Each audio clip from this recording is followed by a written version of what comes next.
What is up, guys? Welcome back to the channel. It's always a huge thanks for coming back. We really appreciate you. So today I had planned on installing the other hood strut kit and the tailgate assist on the other two trucks, but it's super windy outside, and it's actually really cold.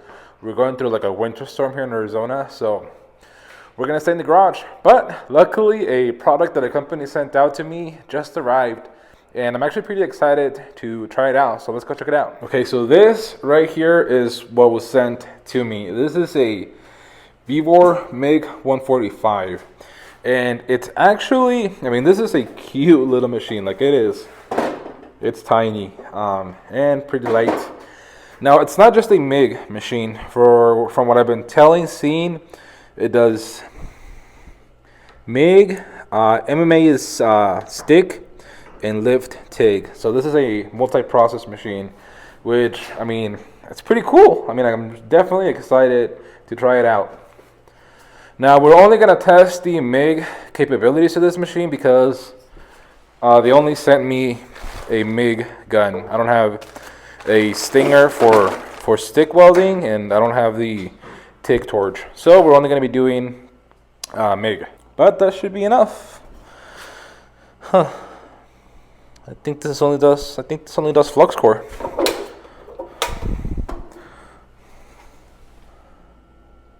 I'll look into it a little bit more. But this machine is basically for the people that are entry-level welders. So like, if you're just thinking about maybe the idea of having a welder, or you just want to have a welder kind of tucked away in a closet that you can use every now and then to tack parts together or whatnot, I think this is the perfect welder, because this thing costs $140 right now with a coupon, which is basically nothing. Let me show you kind of what I mean, because I think if you're more serious, like if you're going to trade school to become a welder, or if you really want to take welding seriously, even if it's as a hobby, I really do recommend that you get the most welder that you can from the get-go. Let me show you what machine I started with. I've been welding for a long time, since I was like in high school or middle school. But this is the machine that I bought first when I bought a machine, and this is pretty much the most machine that I could afford when I bought it. It's a Lincoln Power MiG 210 MP. MP stands for multi-process. So kind of like the other one, this machine can MiG, stick, and TIG. Although I've never TIGged with it, and I've sticked like twice. And if I'm honest, if I was to go back, I would just buy a MiG machine. It would be cheaper, and I could buy a better TIG machine for what the TIG kit cost for this thing. So if that makes sense. Again, but to start out with my business or as a hobby, this was a great machine, and I would highly recommend it to anyone, like I said, that wants to get started with welding and doesn't have a huge budget. Now, the machine that we use right now for our actual business, in case you guys don't know, I run a sort of a fab business, but we have an axle swap kit for the OBS trucks, so 05 plus axle swap kit for the OBS trucks. And so these are the type of welds that we're laying down right now with this big boy. This is our Millermatic 255, and this is a beast of a machine. It can do pulse welding. It can do obviously steel, aluminum, stainless, all kinds of different things. And this is a dedicated MiG machine, and I absolutely love it. As soon as I can, I think I'm gonna get a second one of these. But again, that thing is for more serious welding. Like, that thing gets used pretty much every day for multiple hours, and it has never let us down. Again, I absolutely love it. And again, I'm not really going to be comparing it to either one of these machines, because this thing is half the size of the Lincoln, and it's $140. And I don't even think you can hook up gas to this thing. I'm actually kind of disappointed because I don't have any flux core. Get this thing ready. I've got a spool of flux core in this thing because and it's super old, so that could also affect the weld. But yeah, this thing only runs flux core. I thought that it was going to be able to run gas shield on this thing too, but that's going to be a no-go, which kind of sucks. For those of you that might not know, there's two different types of MIG welding, at least that I'm aware of. There's flux core and there's gas shielded or solid core wire. I guess types of wires that I'm aware of. The difference is that flux core basically has flux in the inside of the wire, and as you weld, as that puddle melts, that flux covers the arc, the weld, and shields it from the air, kind of preventing porosity. Kind of the same way as when you're stick welding, except when you're stick welding, the flux is on the outside of the rod. Solid core wire uses gas. In this case, we're using 75-25 gas, and that basically, when you press the trigger, you get a stream of gas coming around that contact, that tip right there, and that basically pushes out the air around your weld and shields it, which again prevents porosity. There is pros and cons to both of them. We use gas, shielded gas, because it's essentially a lot prettier and easier to weld, and you get these beautiful welds that I already showed you. And again, like I said, it's a lot easier. There's a lot less cleanup. Pretty much anyone that does anything automotive uses gas shielded welding. A lot of construction, like when I was doing construction, the only times that we used MIG, we used flux core. And that's because flux core you can weld outside. It doesn't matter if it's windy or not or whatever. You can weld this outside. Gas, you can't. You have to basically be covered. That way a breeze or something like that won't take your gas coverage away. But flux core, in my opinion, is not dirtier, but not as pretty. You have a lot more BBs, stuff like that. But again, we're gonna give it a shot because I know that a lot of you might not have a garage. You might be welding outside, or you might have some projects outside that you have to do. So again, we'll give this a try. Like, I know that my dad would really benefit from something like this on his ranch, because he has to do sometimes fences or gates or stuff like that, and for that type of work, a machine like this would really work. But anyways, these are our coupons. These are 1/4 inch mild steel. They're pickled in oil, which means that they have no man, I forgot what it's called. They have no mill scale, so they're nice and clean. And we're gonna go ahead and give it a try and see what it looks like. I'm gonna put you guys hopefully up there. Hopefully you can see what's going on, because I really don't want to get BBs on this phone. So let's give it a try. Okay, so the first thing I'm gonna do is just run some stringers on this thing and just get a feel for it. We've got the machine set at the absolute hottest setting. So let's go ahead and try this thing out. Don't forget your ground, guys. You definitely need it when you're welding.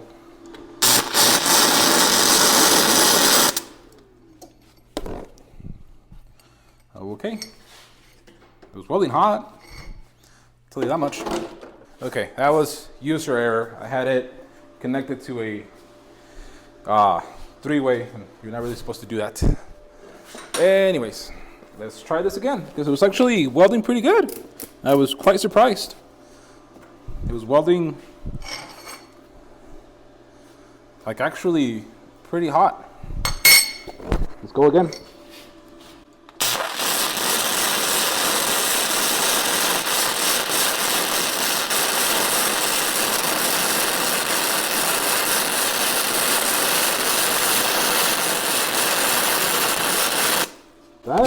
Wow, I'm surprised. That is hot.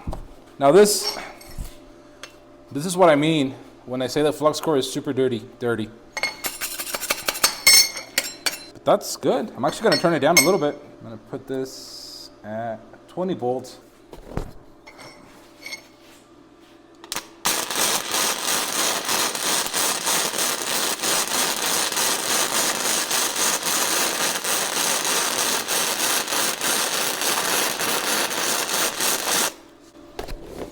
Okay, I gotta say I'm pleasantly surprised.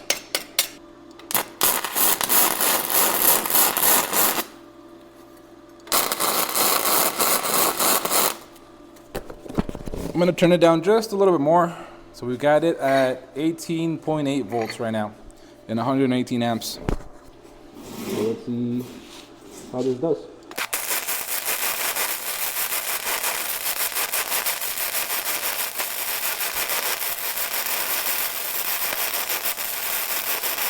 This thing runs super smooth. And again, very pleasantly surprised.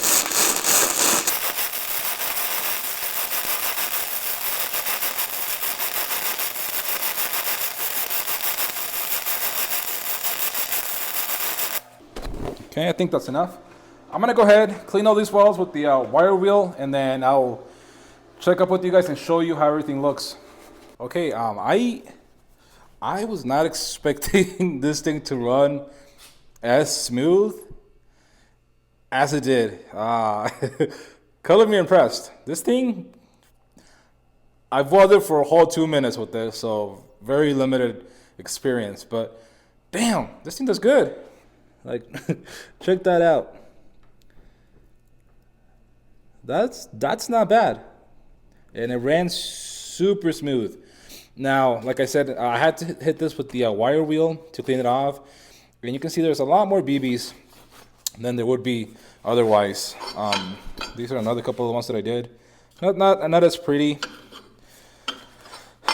But again, like I said, if you're just toying around with welding and you're playing around in your garage, like, I would be pretty happy with that. Yeah, definitely. Like, it looks like it got pretty good penetration and everything. I'm just surprised by how smooth it was running, and hopefully you guys could hear it too. But this little thing, I like it. Like I said, color me impressed. That's cool. That's definitely super cool. Thumbs up. I'm impressed. Like I've said, I've been welding for a long time. About half, probably longer than half. Well, it's snowing. I don't know if you guys can see that, but it's snowing. And it's super smoky in here. But I was saying I've been welding. But like I was saying, I've been welding for over half of my life, I think, at this point already. And got a little machine for. So let me put this in perspective. I'm impressed for the fact that it's $140 and it just welded like that.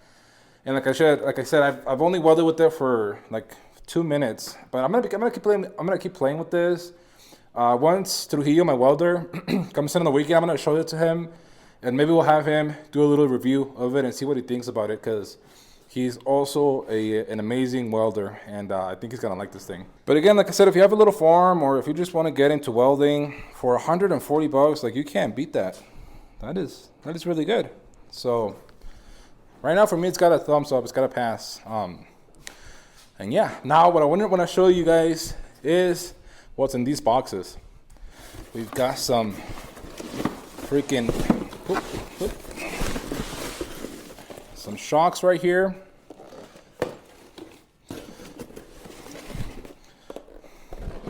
This box is what I'm really excited for.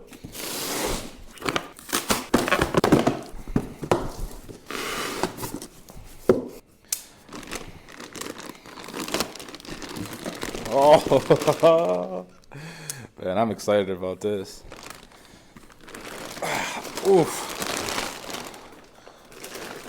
Holy crap, these are heavy.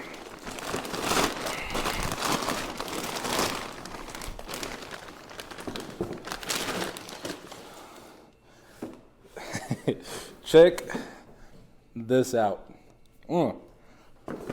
Okay, guys, so here we go. We have what is essentially half of the lift kit that we're going to be installing on the single cab. And I am super excited about this. Now, I did kind of piece everything together for a few reasons. I kind of just wanted to get all the parts that I needed for the lift, because again, we're going to be using my own drop track bar brackets and my own arms. So all I basically needed was just the springs, the shocks, and a couple other odds and ends here and there. And let me show you what I got. I'll end it here. We'll start with this. We've got some Skyjacker shocks. Nothing really fancy, pretty much just your basic shocks. These are from 6 to 7 inches of lift. Again, nothing fancy. We got some extended sway bar links. And again, these should work up to like 8 inches of lift, I believe. Now this is what I'm super excited for. These are 7-inch Icon coils. And they're not just any coils. These are dual rate coils. Now, I don't know if you can tell, your springs here, the spacing here is a lot further apart than up here. Up here it's closer. And that's basically your dual rate. I believe that this part that's closer together is your softer rate, and then this part that's further apart is your stiffer rate. So in theory, those springs should give us a better ride. I've heard a lot of good things about those springs, so I'm super excited. They are 7-inch lift springs. So basically the OBS is going up another 4 inches, which I'm super excited. Now the thing that I gotta figure out is what tires I want to run. I think I want to run either a 37 or a 38. But either way, this thing's getting jacked up quite a bit more. And again, I'm super excited. I mean, I know that the shocks aren't that fancy, but basically the reason why I didn't want to spend too much money on shocks is because the end goal for this truck is to be on coilovers. And those are expensive, and I don't want to waste money right now on some expensive shocks when I can save that money and put it towards coilovers. Those shocks cost me $360, and some fancy shocks from like Fox would have been like $1,200. So I know they're not the fanciest things, but I think they'll do for now, and that's gonna be coming pretty soon. Now I also have a huge announcement that we're gonna go over in, I think, next week's video if everything goes through. I'm so excited for what I'm gonna show you guys. I thought it was never gonna happen, but kind of last minute, it was able to go through, and I'm so excited about it. It's gonna change the channel, the business, and hopefully push us over to the next level. I'm so excited. I know you guys are gonna be excited about it too. But anyways, I'm gonna leave you guys a link to this welding machine. Again, they didn't pay me or anything to review it. They just asked me if I wanted to. And like I said, I'm a sucker for tools and free things. And when I can get those two together, it's very hard for me to say no. But if this thing would have sucked, I would have told you. And I mean, the proof is right there. That's a very decent looking weld. So again, if you're kind of interested in getting in welding, definitely check it out. I'm going to talk to them, and I'm going to see if I can con them into sending me a gas shielded machine, because I think that's something that if you guys want to get into welding, I think it's a lot better, especially if you're doing automotive stuff. And I want to show you guys that too, so I'm going to see if I can get one of those sent over so that we can try it out. But yeah guys, if you liked the video, leave a like, leave any comments down below, don't forget to subscribe. Another huge thing that I want to ask is if you guys please leave us a review. It would really help. So on the website, on Google, it would really help to keep pushing the business forward. But again, just a like will really help, and I'll really appreciate it. And we'll see you next week.